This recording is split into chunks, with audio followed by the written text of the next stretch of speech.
Hola, yo soy Máximo González. En esta presentación vamos a ver las culturas y los idiomas indígenas que existen hoy en día en México y en Centroamérica, sobre todo en Guatemala. Vamos a ver el contexto político, económico, geográfico y lingüístico para mejor entender el tema.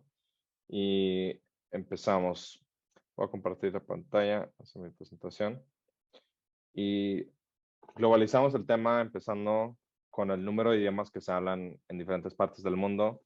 Este, en México, México es uno de los países que más diversidad tiene en el tema lingüístico. Se hablan más de 300 idiomas, alrededor de 300 idiomas, y juntándolo con Guatemala, se hablan otros 20. Lo junto porque en Guatemala se hablan principalmente idiomas mayas que normalmente se asocian con México, cuando en verdad hay más hablantes mayas en Guatemala, pero los voy a combinar para propósitos de la presentación y para entender mejor la región pues, mesoamericana, que es la que estudiamos este, en clases de historia prehispánica, ¿no?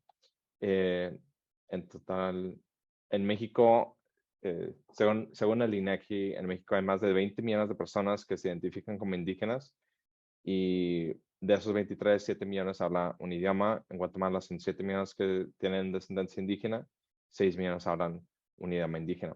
Y hay muchos millones más que emigran hacia los Estados Unidos. No sabemos cuántos, es difícil de rastrear, pero lo importante es saber que estamos hablando de una magnitud de 30 millones de personas, que pues es más gente que muchos países europeos, como pueden ver aquí, más que Holanda y Bélgica juntos, y más que hasta Australia. Eh, es, eh, es una magnitud bastante importante y es la región en las Américas de indígenas más grande, más que en Sudamérica. En Sudamérica, la proporción de hablantes indígenas a indígenas es más alto, o sea, se habla más el quechua, hay más hablantes del quechua que del maya, por ejemplo, pero en términos de gente que no necesariamente que habla o no habla, en total son más personas, ¿no? Y, bueno, que tampoco es importante, pero es para que tenerlo como referencia, dónde están los centros importantes en las Américas. El punto es que en Mesoamérica y en Perú, y donde se habla el quechua y el tupí y el arawak, todos esos idiomas son puntos importantes como hotspots, ¿no? Y, y también pueden ver eso en las gráficas, las cajas azules representan los hablantes indígenas. En México el 6% de la población de 130 millones habla un idioma indígena, o sea, el 7 millones. En Perú son 4, la proporción es más alta que en México. En Brasil y en Estados Unidos, que son los países más grandes de las Américas y que tienen también pues, un número bastante alto de idiomas. En Brasil 230, Estados Unidos 330. Este, ellos, al contrario, no tienen pues no tienen casi nada, este, casi no tienen hablantes, es casi el 0% de la población habla un idioma indígena. Ahí sí están en peligro de extinción. En México y en Guatemala depende del idioma, hay unos que sí están en peligro de extinción, hay otros que están más establecidos, obviamente minoritarios y obviamente mucho más sensibles que el español. Un poco de historia aquí, no nos vamos a enfocar tanto, pero solo para que lo tengan como contexto. Se conocía que las culturas prehispánicas vinieron a las Américas por medio del estrecho de Bering. Hoy en día esta teoría es problemática eh, porque se ve que las migraciones pasaron antes de que se abriera el hielo para poder pasar. Entonces se cree que algunas culturas vinieron en barcos el punto es que sigue siendo un misterio, la verdad. Nadie sabe cómo llegaron aquí las civilizaciones. Aquí podemos ver la diversidad de las culturas que vinieron y aquí vemos todos los idiomas diferentes que trajeron, que cabe destacar que son bastante diferentes y no tienen mucho en común. A pesar de que muchas veces los juntamos todos como en uno, los encubutamos como indígenas, cuando en verdad pues son tan diferentes este, como un alemán y un chino, por ejemplo, es lo que vamos a ver más adelante. Aquí la cronología de las culturas mesoamericanas, tampoco nos vamos a enfocar tanto aquí. Podemos ver olmecas, teotihuacanos, son las civilizaciones avanzadas más antiguas en la región. Y vemos aquí el Imperio Azteca, que es justo antes de la conquista de los españoles. Normalmente esto está bien documentado y se estudia en las escuelas, pero hay poca mención de la situación presente de estas culturas después de la conquista. Eso es lo que vamos a explorar más en profundidad aquí. ¿Por qué es importante saber y por qué nos vamos a molestar con saber más de estos temas que son para mucha gente en su día a día irrelevante, ¿no? Pues yo lo quiero enfatizar porque la gran mayoría de los mexicanos somos mestizos y eso significa que tenemos al menos 1% hasta el 99% de descendencia indígena. Y pues es importante saber un poco más de esa descendencia indígena. Sabemos que hablamos español que México fue conquistado por los españoles y criollos y tal, pero no sabemos tanto del otro lado de nuestra descendencia, ¿no? Y es difícil también rastrearlo porque hay más, como decía ahorita, no podemos encubetar todos en un grupo, hay 60 grupos étnicos, al menos en México, y es difícil obviamente rastrear pues a qué parte o a qué grupo pertenecemos, nuestro linaje. No se puede rastrear. Efectivamente, es una situación similar con los americanos que no conocen bien su historia, no saben de qué país europeo vienen, y sobre todo con los afroamericanos que no tienen ni idea porque fueron forzosamente tomados, ¿no? de sus localidades en África. Y aparte, la ironía de todo es que los mestizos, siendo parte indígenas, menosprecian a los indígenas y los discriminan, ¿no? A pesar de que nosotros mismos somos indígenas y hasta nos podríamos ofender si nos preguntan si somos indígenas o si hablamos un idioma indígena, cuando pues, la verdad es que somos indígenas y es como es como una paradoja de la situación, ¿no? Y bueno, me pasa al otro punto, es que hay una diversidad enorme, como decía ahorita, es difícil rastrear de dónde venimos. Bueno, es porque hay una diversidad enorme, ¿no? Hay más de 60 grupos étnicos, hay 60 etnias, grupos étnicos, como le quieran llamar, y mucha gente, sobre todo en México, el norte de México, no está enterada porque pues, no hay civilizaciones, no está tan densamente populada por indígenas al norte y mucha gente no está ni consciente de que siguen existiendo hoy en día y tampoco de que se hablan idiomas indígenas. El otro punto es que esta gente viene de civilizaciones avanzadas que o sea, llegaron a ser son, son muchas contribuciones y la realidad es que hoy en día hay vergüenza y miedo a la discriminación por ser indígena y hay muy poco contenido público, ya sea noticias, no hay blogs, no hay videos, no hay libros, no hay nada en estos idiomas indígenas, están escondidos, ¿no? Este ambiente discriminatorio. Y el otro punto es que es importante entender el contexto del México hoy en día, incluyendo la desigualdad social y económica, porque mucho de eso se debe, la raíz de eso también en gran parte es con los indígenas. También AMLO sacado muchas controversias que pidiéndole una disculpa al rey, a los pueblos indígenas, que el Tren Maya, y aparte también la región autónoma en Chiapas, que también es como una, este, como, es un movimiento político derivado también de esta desigualdad social y política económica de los grupos indígenas de la región, ¿no? Entonces, no vamos a ver todo esto, pero lo menciono porque todo esto, todo está relacionado y todo tiene que ver con estos temas de el indigenismo y los idiomas que se hablan. Nos vamos a enfocar más adelante en lo lingüístico, pero un poco más en el contexto geográfico. Como pueden ver, México tiene una geografía pésima porque el norte es un desierto, el sur es una jungla, no hay ríos navegables, ni un solo río navegable. El Río Grande no es navegable, no tenemos nada como el Mississippi en los Estados Unidos. Y por eso, para escaparse del calor del norte y la humedad del sur, más de la mitad de la población de México se ha ido a los altiplanos en el centro. Aquí está la Ciudad de México, Guadalajara, Puebla. El problema es que las Sierras Madres Orientales y Occidentales bloquean el camino hacia los océanos y el Golfo, y esto dificulta el transporte, ¿no? Y igual encima no teniendo los ríos navegables, México tiene pues este problema logístico, ¿no? A pesar de eso, se han florecido civilizaciones históricamente, y México hoy en día es relativamente próspero, aunque parte de ese éxito se debe a la proximidad con los mercados americanos, a los que México hoy en día exporta miles de millones de dólares, ¿no? Pero sí, lo hace todo a pesar de que tiene esta geografía pues bastante desfavorable. Nos pasamos a lo económico, podemos ver ese tema, ¿no? El sur es bastante pobre, Oaxaca, Chiapas es donde más hay indígenas, ahorita lo vamos a ver.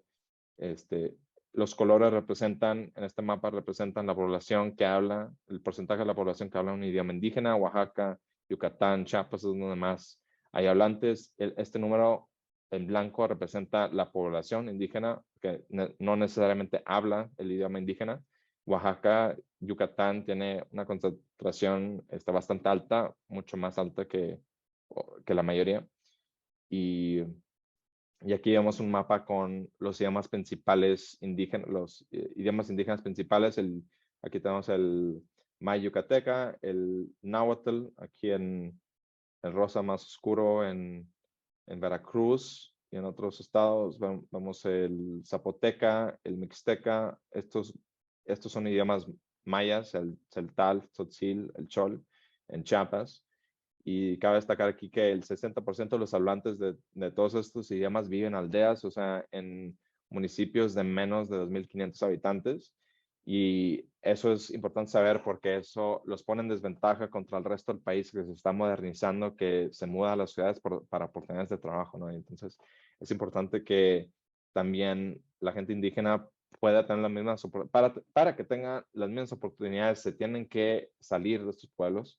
Y eso también es presión a que se deshagan los idiomas, porque si se van a las ciudades, pues ya no van a poder practicar los idiomas. Entonces, balancear económica con cultura es un tema aquí, ¿no? Vemos la misma dinámica en Guatemala. La riqueza se concentra en la ciudad de Guatemala, en la capital, en el centro, mientras que la parte más maya, aquí vemos el número de hablantes mayas en el país, es el más maya es el más pobre, no es coincidencia. Y aquí transicionando un poco, vemos que la genética de estas culturas se han hecho estudios, y se ve que dicen los científicos que la gente indígena viviendo en, por ejemplo, la península de Yucatán, comparado a alguien que vive en el occidente, puede ser tan diferente genéticamente hablando como un europeo a un asiático del este. O sea que son culturas bastante diferentes, ¿no? O sea, no es tan fácil como meterlas todas en una categoría.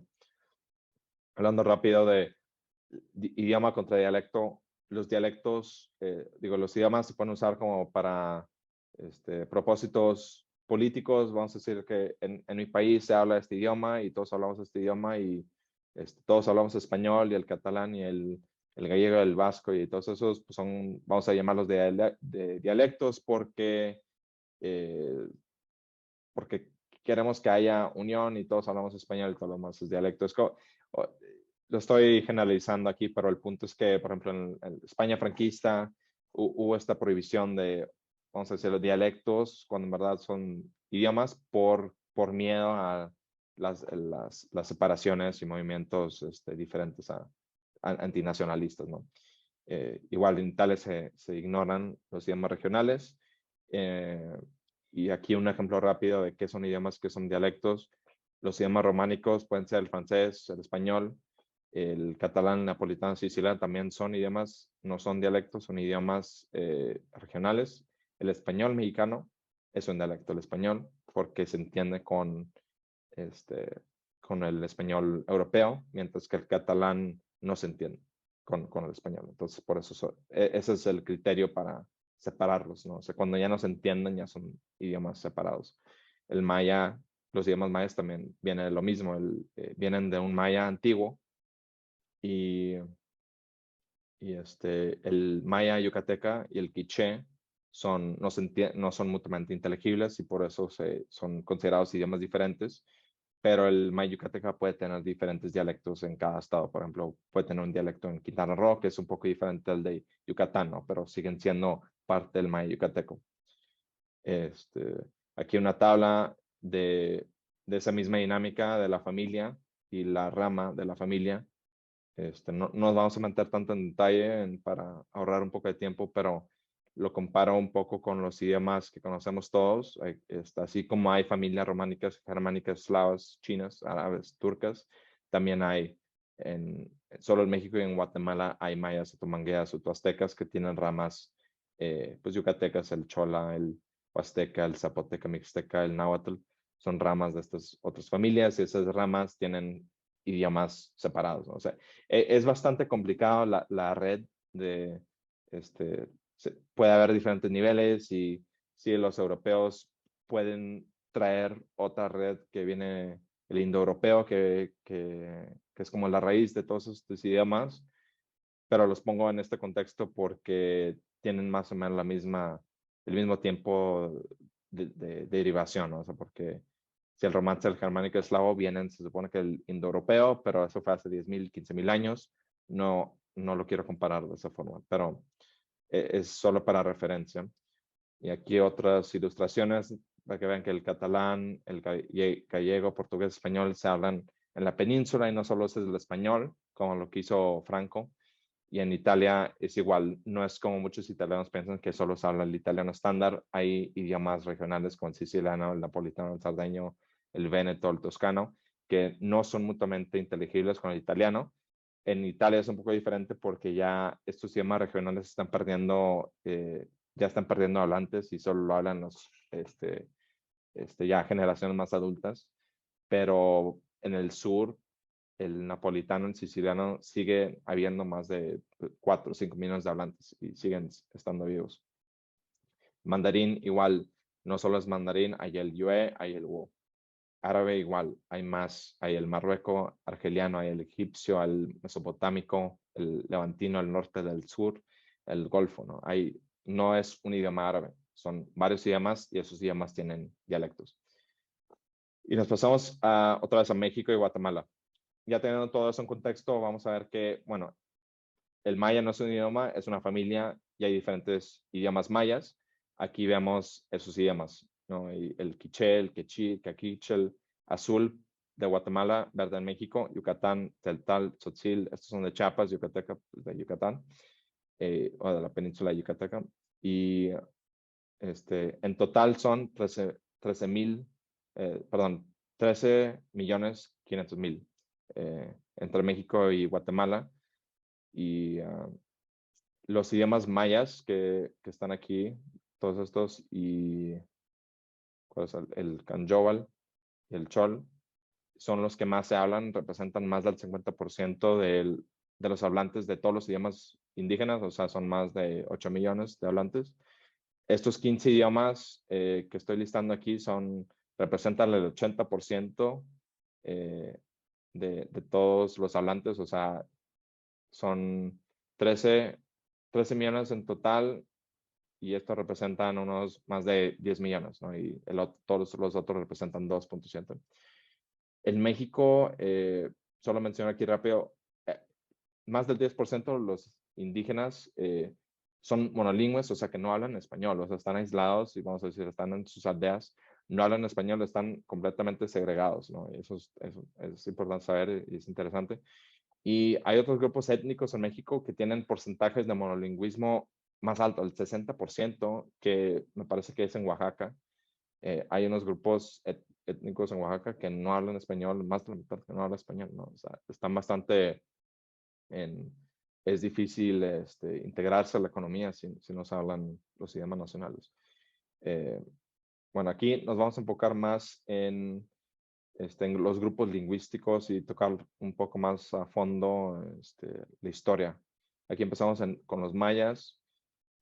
Aquí vemos el maya antiguo, cómo se empezó a divergir hacia la península yucateca, acá la huasteca, partes de Guatemala, y aquí vemos en este mapa cómo quedaron. Estos representan la región idiomática, la región lingüística, digo.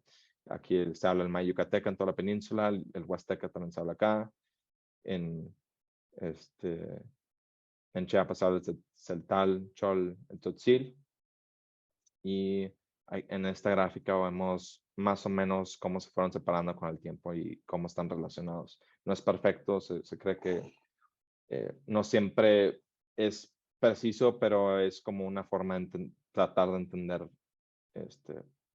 cómo funciona esa separación, ¿no? Y se rastrea um, este, al 2000 antes de Cristo, o sea, más de 4000 años, y se empezó a separar más o menos hace 3500 años en los altiplanos de Chiapas y Guatemala.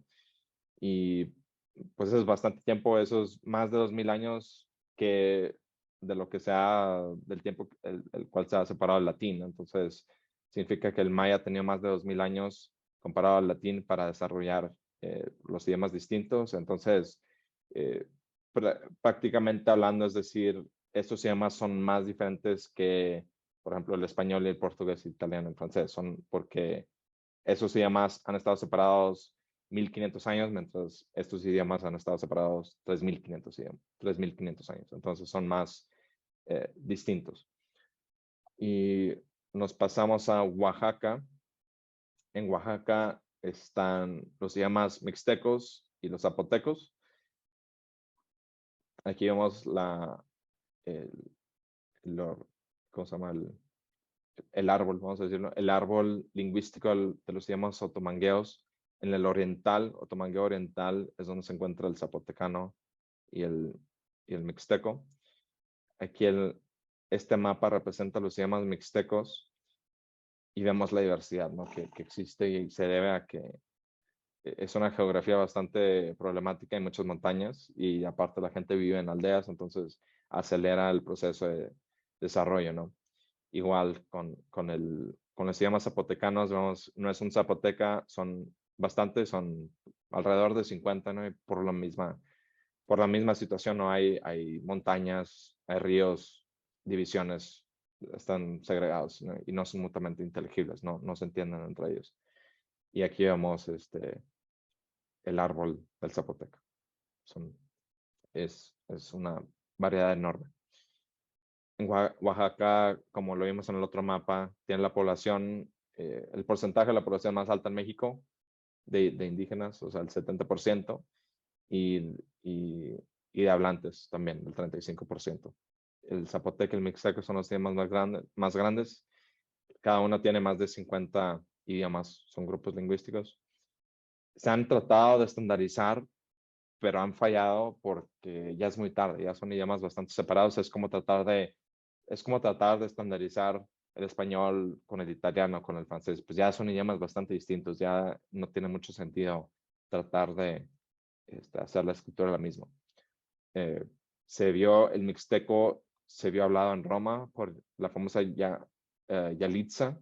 Ella, de hecho, no hablaba el mixteco, aprendió sus partes para la película y no creo, según yo no lo habla, pero se habló en la película para darle obviamente el efecto de clase de las estratas sociales, ¿no? Y el presidente Miguel Hidalgo era zapoteca, me parece que no lo hablaba mucho y no hablaba mucho del tema.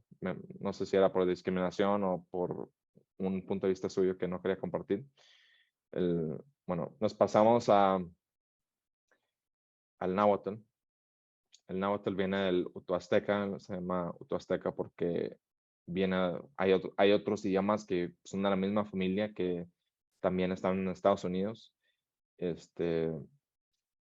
Aquí igual el náhuatl vemos diferentes clasificaciones lingüísticas, diferentes grupos lingüísticos, se puede haber hasta 30, se identifican al menos 30 variedades y puede ser, el náhuatl es difícil porque hay personas que dicen que sí son mutuamente inteligibles, hay personas que dicen que no.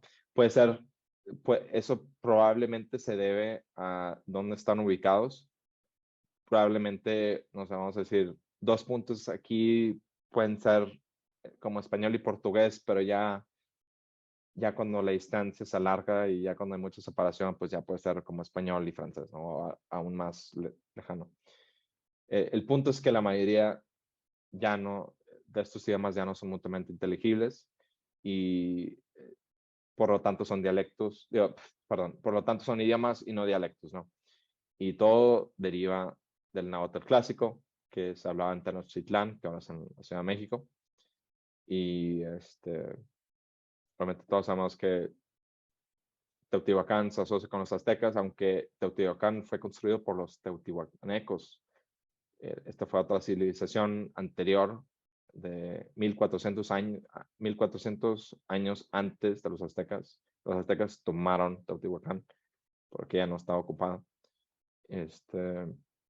Y cerramos aquí con eh, la conclusión aquí, que es los hablantes indígenas, para poder revivir el tema lingüístico, para revivir sus idiomas, van a tener que tomar posesión de ellos, eh, porque nadie más lo va a hacer, ¿no? Todos los demás discriminan y la iniciativa la tienen que tomar ellos.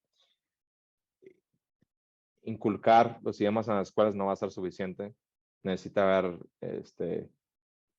más publicación, ¿no? Tiene que haber más contenido público.